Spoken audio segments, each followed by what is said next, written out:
오늘 본문은 예수님을 배신하고 도망쳤던 제자들 중에 한 사람의 모습을 집중 조명해 주는데요. 바로 베드로입니다. 베드로는 자칭 예수님의 수제자였고 다른 사람들의 눈에 보기에도 그렇게 보였습니다. 예수님이 무언가 요구하거나 질문하실 때 그는 늘 열정적으로 나서 손을 들었고 믿음의 고백을 하기도 했습니다. 그래서 스스로 남들보다 자신이 낫다는 영적 우월감도 가지고 있었고요. 그리고 결코 예수님을 떠나거나 배신하지 않는다는 자기 확신에 가득 찬 사람이었습니다. 그런 그가 예수님이 잡혀가실 때 자신도 붙잡혀 갈까 두려워 예수님을 버리고 도망쳤습니다.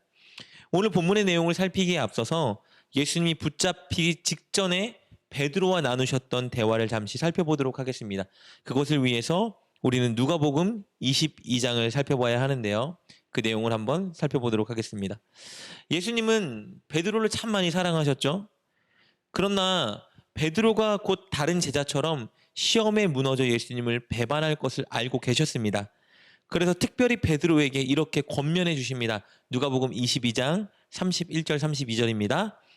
시몬아 시몬아 보라, 사탄이 너를 밀 까부르듯 하려고 요구하였으나 그러나 내가 너를 위하여 내 믿음이 떨어지지 않기를 기도하였노니 너는 돌이킨 후에 내 형제를 굳게 하라. 예수님은 사탄이 곧 베드로에게 두려움을 주어 시험에 들게 할 것이라고 말씀해 주셨습니다. 그러나 예수님은 그것을 미리 아시고 베드로의 믿음을 위해서 기도하셨습니다.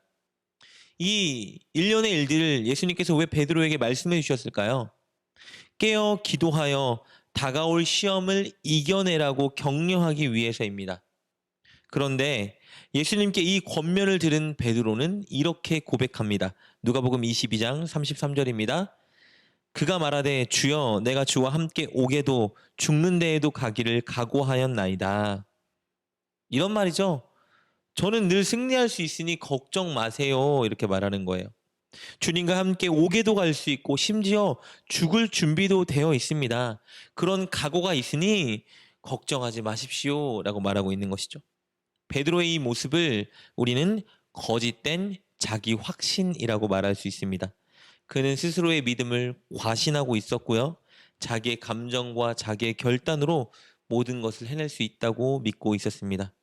이런 베드로에게 예수님은 가슴 아프지만 이렇게 말씀해 주십니다. 누가복음 22장 34절입니다.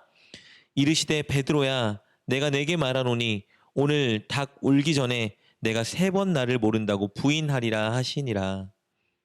베드로의 기분이 어땠을까요? 나빴을 거예요.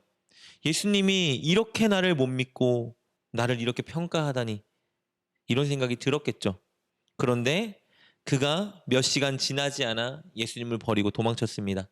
스스로 예수님과 함께 오게도 갈 수 있다 말했고 예수님을 위해 목숨까지 바칠 수 있다고 말했는데 그는 결국 도망치고 말았어요. 그런데 도망친 그는 예수님의 안부가 궁금했기 때문에 예수님이 구금되어 있는 대제사장의 집으로 향했습니다.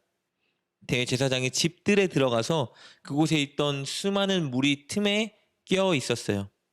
그런데 그곳에 있던 한 여종이 베드로를 알아봅니다. 그리고 베드로를 향해 이렇게 외치네요. 오늘 본문 마태복음 26장 69절입니다. 베드로가 바깥들에 앉았더니 한 여종이 나와 이르되 너도 갈릴리 사람 예수와 함께 있었도다 하거늘. 베드로가 당황하고 두려웠겠죠.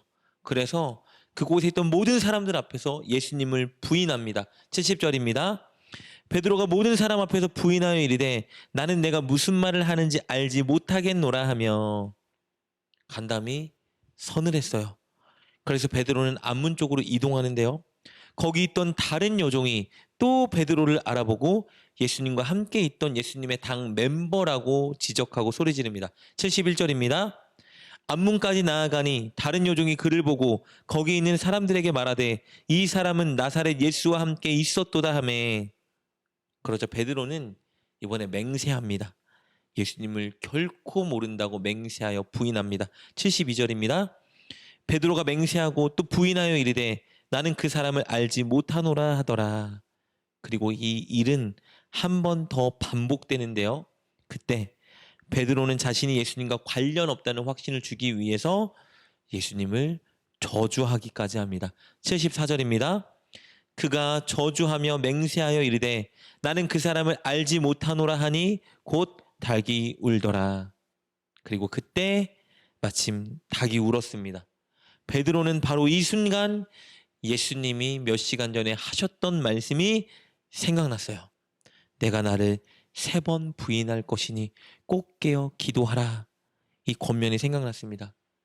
베드로는 예수님을 배신한 자신의 연약한 모습 때문에, 그리고 예수님의 그 사랑 때문에 통곡하여 울기 시작합니다. 75절입니다.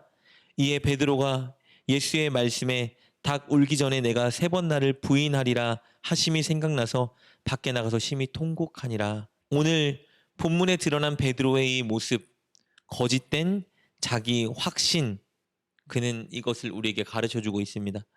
거짓된 자기 확신이란 자기 스스로가 믿음이 좋다고 생각하는 것입니다. 그리고 자기의 힘과 노력과 결단으로 승리하는 자리에 설 수 있다고 착각하는 것입니다. 여러분, 우리는 결코 우리의 힘과 결단과 노력으로 승리할 수 없습니다. 우리는 우리의 믿음으로 지금 이 자리에 있는 것이 결코 아니에요. 오직 하나님의 은혜로 이 자리에 서 있는 것입니다. 우리가 천국을 갈 수 있고 우리가 승리할 수 있는 비결은 우리와는 전혀 상관이 없어요. 오직 하나님의 은혜의 덕분입니다. 그것을 믿고 인정한다면 우리는 늘 하나님의 도움을 구하는 기도를 해야 합니다. 예수님이 겟세마네 동산에서 기도하신 것처럼 절실히, 간절히, 날마다 하나님의 뜻을 따를 수 있게 해달라고, 시험에서 이길 수 있게 해달라고 간구해야 합니다. 그런데 설령 우리가 유혹에 넘어지고 죄를 짓게 된다면 어떻게 해야 될까요? 속히 회개 자리로 나아가야 합니다. 진심으로 회개하고 다시 하나님께 도움을 간구하는 거예요. 그러다 그 유혹 앞에 섰을 때에 넘어지지 않기 위해서 노력하여 승리하게 된다면 그때 우리는 모든 것이 주님의 은혜라는 것을 더 강하게 깨닫게 될 것입니다. 내 믿음도, 내가 승리할 수 있는 것도 다 주님의 은혜였구나, 은혜 덕분이었구나 느끼게 되는 것이죠. 사랑하는 여러분, 우리는 연약합니다. 우리는 넘어질 수밖에 없는 존재예요. 그렇기 때문에 우리는 우리 자신을 결코 믿으면 안 됩니다. 그러나 우리에게는 강하신 하나님이 계십니다. 하나님이 늘 승리할 수 있도록 도와달라고, 시험에서 유혹에서 이기는 자가 되게 해달라고 하나님만 의지하며 기도해야 하는 것입니다. 그렇게 꼭 하나님을 의지하시고 하나님께 간구하시고 자신이 얼마나 연약한 존재인지 알기 때문에 하나님께 더욱더 매달리는 여러분 되시길 부탁드립니다. 그렇게 하나님께 간구하여 하나님을 의지하여 하나님이 주시는 힘으로 승리하는 여러분 되시길 주님의 이름으로 축복합니다. 기도하겠습니다. 하나님, 우리는 너무 연약합니다. 우리 힘으로 결코 승리할 수 없습니다. 그래서 강하신 하나님을 의지합니다. 우리가 늘 승리할 수 있도록 하나님께 간구하고 하나님께 회개하며 하나님께 감사하는 삶을 살게 하여 주옵소서. 거짓된 자기 확신을 버리고 늘 하나님의 도움과 인도와 은혜를 확신케 하여 주옵소서. 예수님의 이름으로 기도드립니다. 아멘. 오늘 말씀을 통해 깨닫고 결단한 것은 무엇입니까? 그것을 붙들고 하나님께 기도합시다. 그리고 그렇게 실천하며 하루를 살아가는 여러분 되시길 주님의 이름으로 축복합니다.